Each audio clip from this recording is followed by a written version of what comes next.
Yo guys, welcome back to another video. All of the OP10 leaders are finally revealed and out. I wanted to make a quick little video just going over all of them, talking about them, giving my first thoughts, talking about what kind of potential they might have. We're not going to be looking at a lot of like the new individual cards that have been revealed along with the leaders, just because we don't have too many yet. I might mention a few here and there, but this is just going to be trying to focus just on the leaders, and we'll have a fun little cheeky little tier list at the end, because what would a video like this be without one? So without any further ado, let's just jump in and let's get started. Alright, so these are the leaders for OP10. We have Smoker in Tashigi's body. If you don't follow the anime or the manga, you're probably confused when you saw this. It is a like body swap thing that happens on Punk Hazard by this guy. And that is Smoker in Tashigi's body, so don't worry. So red, green, Smoker. We got green, yellow, Law, which is really awesome. Love that color combination, so I'm excited to try him out. Mono yellow kid, black and blue, USOPP. So keep an eye out on this guy just because of that color combination. Red, purple, Sugar, which is really interesting. And then red, blue, Caesar. So lots of interesting color combinations and leaders. I would like to just take a quick second to point out that like none of these leaders are actually related to the theme of like the royal lineage thing that's going on for OP10. I know it is like Punk Hazard and Dressrosa themselves are like tied into those themes, but just a little weird. I think Bandai kind of like dropped the ball on that a little bit. They're normally so much better at like connecting things to the lore, so like weirdly that was a little disappointing, but yeah, it doesn't matter, right? So these are the 6 leaders, and let's jump in and go over their effects. Alright, first we got Smoker. Green, red, 4 life, 5000 power, Punk Hazard, Navy. On your opponent's turn, your characters with Navy or Punk Hazard trait gain plus 1k power. So it's pretty strong, right? And then main, once per turn, if you have a character with 7000 power or more, set 2 Dawn as active. So kind of nuts here. Just once per turn, activate main. If you have a 7k or higher character, you get to restand 2 Dawn. So really strong. This leader is going to work great with stuff like 8-cost Kid, 10-cost Doflamingo, even like 10-cost Rush Shanks. Play down Shanks and you can restand 2 Dawn for like an event or something. This is one of the actually leaders I'm most excited to try out, just because I love restanding Dawn. I love rest mechanics and restanding Dawn mechanics, which is why green is my favorite color in One Piece. But yeah, this just seems like a crazy like green Odin leader that can also, it's like if mono green Odin was red green Odin, you know, which is really cool. Some cool combos that I'm really looking forward to. And the potential with this one, Smoker might have the most potential out of all of them, honestly, in my opinion. But let's move on to the next one. Alright, we got Caesar. Red, blue, 5000 power. He's a scientist and Punk Hazard. And then Dawn 2, when attacking. You may return one of your Punk Hazard type characters with the cost of 2 or more to the owner's hand. KO up to one of your opponent's characters with 4000 power or less. So I have 2 main things here. One, leader with a KO ability in its own leader effect is very strong no matter what. It's just like inherently strong, potentially strong effect.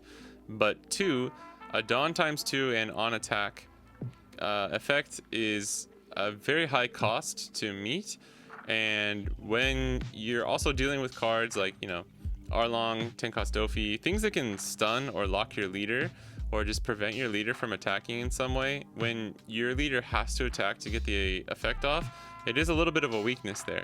The other thing is 2 Dawn is quite a lot, just in general. It just means you can't do a lot of really big plays. So in my, like, you can't, playing a 10 Dawn character is going to make it hard for you to use leader effect. That's what I'm trying to say.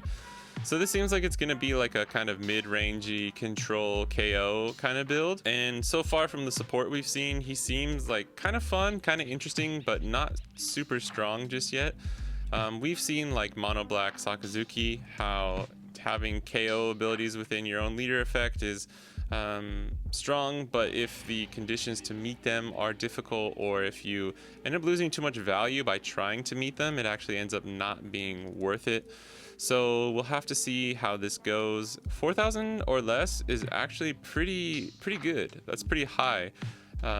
Just considering like all you would need to do is minus power something by 2 to 3k, and you're already at the 6 or 7,000 line. Just, you know, it's not for free. You're not KOing anything for free, but the taking the card back to your hand is obviously in a lot of ways can be very useful, as you can even see with like Doflamingo with 4-cost Law and the Croc that can bounce stuff back too. There are ways to, and as you might know from like playing Hancock or something, getting those cards, the 2-cost or higher on your board back to your hand and being able to reuse them immediately and stuff like that, and chaining these things and helping the consistency possibly of either your search or the cost reductions and stuff like that could be very strong. So we'll have to see, but I think Caesar right now is the one that's like kind of most up in the air and I don't really know about, and kind of seems the weakest right now in my mind. But let's jump into the next one. All right, we got our boy USOPP Soge King finally got a leader, and it's from Dressrosa. He's blue and black, so just automatically his potential is like really high. He could be amazing. Do I think he's the next Sakazuki? No, not really, thank God. But let's go over his effect. So he's a 4 life, 5,000 power, Dressrosa and Straw Hat Crew, so good 2 typings there. And your cost 2 and greater Dressrosa type characters have +1 cost. So again, just a nice blanket effect there that's pretty strong. And then opponent's turn once per turn. This effect may be activated when one of your Dressrosa type characters are removed from the field by your opponent's effects or are KO'd. If you have 5 or less cards in your hand, draw 1 card. So when I first saw this card, I actually originally thought that it just meant that removed from effects, removed from play or KO'd by effects. But, and I don't know if we have official confirmation, but I believe it's just removed from the field by the effects or are just KO'd at all. So that means swinging into a character as well. If I swing into your 2 cost that's rested and KO it, if you have 5 or less cards, you get to draw a card. So really strong. I mean, it's kind of just like Boa Hancock's effect on steroids, right? It's kind of like Hancock on steroids. That sounds funny saying, but yeah, you're gonna get a lot of draw. This deck is gonna have a lot of resources. You're gonna have the combo wombos that you can do with blue and black. So like, you know, Houndblaze and all that jazz is back on the table. I don't know, some of the support he's been getting seems strong, like the Kairos and the Rebecca seem very strong. Some of the little weenie characters seem pretty good at just like being annoying for your opponent to get rid of, and just nice bait for them to swing into to give you that draw that you're gonna want with the leader effect. We'll have to see. I think Rebecca's getting some buffs too, the leader Rebecca. So I'm excited to see that and see if people can cook and make it work, because Rebecca's a really cool leader and I like to see her do well in the meta. But yeah, that's about all I have to say about USOPP. I don't really have much more I can really say. I just think due to his color combination, they couldn't give him too much of a busted effect. I think they, from what I can see, it seems okay. I don't know if this is actually going to be busted or not. It's going to come down to the support, but it's also going to come down to like people playing it and like depending on what meta it's going into, right? But yeah, really excited. I don't know if I'll necessarily be playing USOPP a whole lot, but I am very excited to see people cook with him. So let's jump into the next one. All right, we got Sugar, another leader I'm personally very excited for. I love the Don Quixote family. I love Doflamingo, but I don't love the 7 Warlords package. I like the Don Quixote family package. So excited to see what they do here. So this is Sugar. She's a 4 life, 5,000 power special leader with a Don Quixote Pirates typing. End of your turn, if you have a character with a Don Quixote Pirates type with a power of 6,000 power or more, set up to one of your Dawn as active. And also a secondary effect, opponent's turn once per turn. When you activate an event, set up to one of your Dawn from your Dawn deck as active. So very strong here. Just generically, like the purple side of things, right? Ramping Dawn, and you can restand a Dawn, and you can also ramp an active Dawn. So Sugar is gonna do really well with like there's that one like 1 cost event that came out already for this. I believe it's red. But like just think of anything, right? Like rad beams on the table, guard points on the table, like all these just low cost events, you can essentially play them and ramp a Dawn, which is really cool and really gives like one of my favorite things about green purple Dofi, because he's still one of my favorite leaders that I really like. It just felt so awesome to be able to run a lot of events. I love events. Like I love Red Ace is also one of my favorite leaders, just because you get to run a ton of events and it feels fun, and I like controlling the opponent's board and defending with events and stuff like that. Even in like Yamato, it's fun to boost and rest things, right? I really love events, so I think I'm gonna like playing Sugar, because you're essentially given like you're incentivated to like use more events, and you get rewarded for it. Like ramping a Dawn when not by like you're protecting yourself and ramping a Dawn, and you can do it as early as like turn 2 if your opponent's going first. That seems extremely strong. And then as for the first effect, we've seen I believe one card so far, like the Senior Pink, but I'm sure we're gonna get some more. So setting a Dawn as active is gonna be pretty easy, you know, and obviously you can just leave one up as well, but you're gonna be ramping pretty quickly. You know, it's gonna be an interesting situation too, because your opponent's probably gonna not attack you sometimes just so you can't get that ramp, kind of like when you play Shut Up and Come With Us in like the Chopper or Zoro build. Sometimes your opponent just won't attack to give you the free value of like cheating out a character. So it's gonna be interesting to see how people learn how to play against Sugar, because if you just keep attacking and she ramps like 2 or 3 times in a row, they're going to be at 10 Dawn pretty quickly. And Rush Shanks is, you know, Rush Shanks might be strong in this build. So there's a lot of options there. I'm really excited to see what the actual new Don Quixote cards are going to be. I believe they're going to be red. I'm a little sad because I love green and I love all the green Don Quixote cards. So yeah, I don't know. I hope we might just randomly also get some support in green, but I think most of the green support is going to be Odyssey and Navy for OP10, but who knows? Either way, I'm very excited, and this is one of the other leaders that I will definitely personally be trying out. But let's jump into the next one. All right, we got our boy Law. He's green yellow leader. Power 5,000 power. He's slash and 4 life, heart pirates, supernovas, and Dressrosa attributes, which is really strong. Having 3 archetypes on a leader, I think, is actually something that is going to come back at a later date and potentially make this leader really strong. But here's his effect. Dawn 1, activate main. Once per turn, if the total cost of your characters on your field is 5 or more, you can return one of your characters to your hand, reveal the top card of your life, and if that card is a supernova type character card with the cost of 5 or less, you can play it. So it's shambles, baby. It's just another shambles. Really love the art on this one. Law, I've said this before, but like Law is one of my favorite characters in all of One Piece, but when it comes to his leaders, I haven't really found one that I really gelled with a lot. Red Green Law was kind of too weenies focused. I didn't really love just playing all the 1-2 costs and stuff, although it was pretty fun. Just the playstyle didn't gel with me. Red Purple Law was cool, but again, the playstyle, and you know, he just became best deck in format and kind of a boogeyman, which is kind of makes, unless you really love the leader, it kind of makes it harder to want to play and pick up. This guy seems kind of mid, I'm not gonna lie. This might be the Law leader for me, because right now he seems kind of mid. He's 1000% just dependent on what kind of support comes out, because just looking at his leader effect doesn't seem that strong, because there's such a huge demerit of having to play the card out of your life if you want to play it right, because it's like there's little to no reason of just wanting to show the card, because if you keep it there,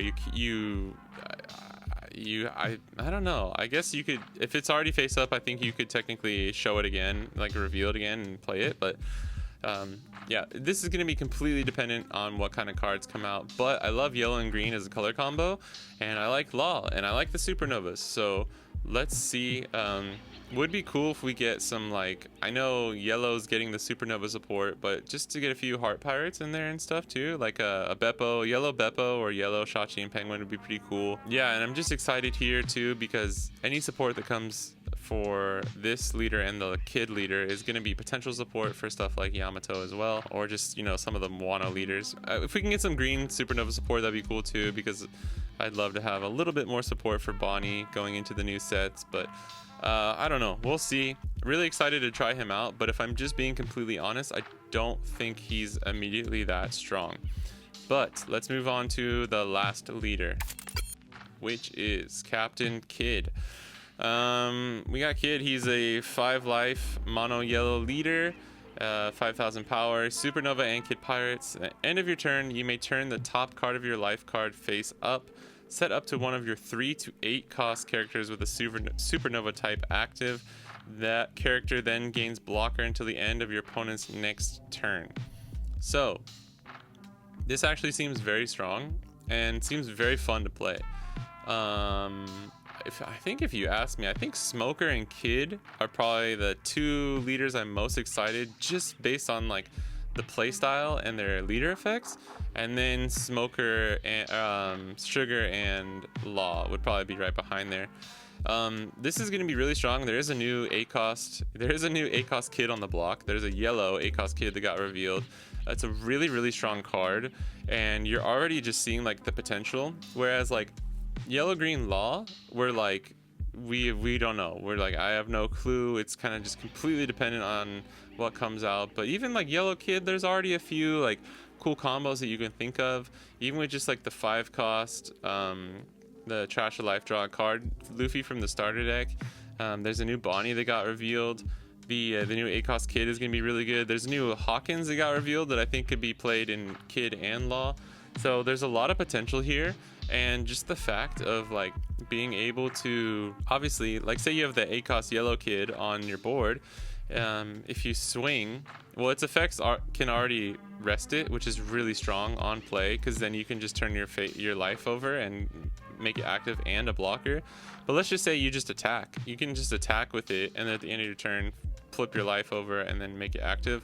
The only weakness I do see here is it's like very reliant on being able to manipulate your own life, flip it over and flip it down, or being able to heal so you can get another opportunity to do that. The problem is kind of like when you're at 0 life, this leader becomes vanilla essentially until you heal again, right?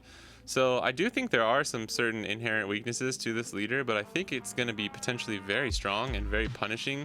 Like there's going to be some like trash life and like crazy healing combos that you can do with stuff like 6 cost Robin into 8 cost Kid into like whatever else we get, right? Obviously you can run stuff like Kikunojo or 10 cost Ace, 9 cost Yamato, 7 cost Lin. There's a ton of stuff that is just gonna be like yellow good stuff Kid. It seems like it's on the table, but yeah, him and Smoker are probably the 2 cards that I'm most looking forward to out of OP10. But that's it. That's all the leaders for OP10. Let's jump into where do I think they sit right now. I just pre-made this. I'm not gonna bore you guys with like dragging in and making and everything. I made a tier list to kind of like see where I think everything goes, and I'll show you right here.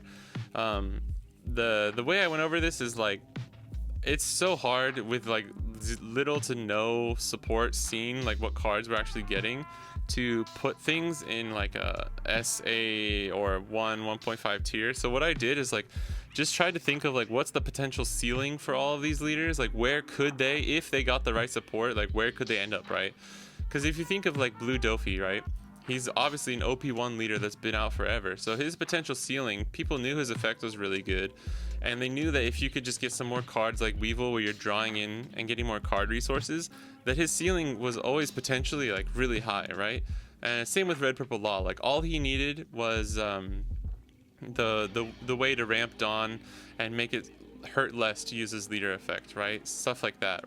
And once you have a few of those cards, obviously your leader can skyrocket, as you saw with just the starter deck for Blue Dofi. So my thinking here is like the top tier is tier 1 to 1.5 ceiling. So most likely, I don't know if any of these are going to be best deck in format or anything crazy like that, but just like within a set or two where I think they might sit. The mid potential is like tier 1.5 to 2. They're probably gonna be like pretty strong, have certain like really good matchups, but not really be able to take on enough of the top meta top tier leaders. And then low potential / really can't tell yet, but probably tier 2 to 3 for Caesar. Sorry, bud. But just not enough info to really make an informed decision yet. So as you can see, I got Smoker, Kid, and USOPP. I guess you could say that's the order. Really, Kid and Smoker might be interchangeable there, just because Kid has a lot of potential to be like Katakuri and just be a very punishing, like not fun to play against deck. And then Smoker just has a ton of potential with his resting capability and stuff. But Kid is a 5 life leader, so he has more consistency and more defensive abilities there. USOPP just literally just goes there because of blue and black. Like he could just, that leader effect could be blurred out and we still don't know what it is, and I would probably still put him in the potential of 1 to 1.5. Mid potential, obviously Sugar and Law are just going in there because Sugar has a lot of great potential with her being able to ramp. Ramp is always scary. Ramp always implies a lot of potential strength and power just in and of itself. And then Law, just because I don't really want to count him out. I can't see Bandai making him that bad, so I do think we're going to get a little bit more support. But I honestly kind of see him dropping at around tier 2 to 3 for OP10, just unless he gets quite a bit more support. And then Caesar, I think, is going to be kind of like Buggy, where he just floats at like tier 3 for a while, and then we get some new cards, maybe a few promos or the next set, and he like gets this chance to jump up like tier 2 or above. But that's it. That's where I think everyone's standing. So yeah, just let me know what you think. Let me know what leaders you want to try. Let me know what you wish they had put out for OP10. But that's going to be it for me. So as always, guys, thank you so much for watching. If you liked the video, consider liking and subscribing and all that jazz. Check out the Discord. Check me out on Twitch, streaming 2 to 3 days a week. Everything's at Fidelio TCG. And yeah, that's it. So thanks for watching, and I'll catch you in the next one. Peace.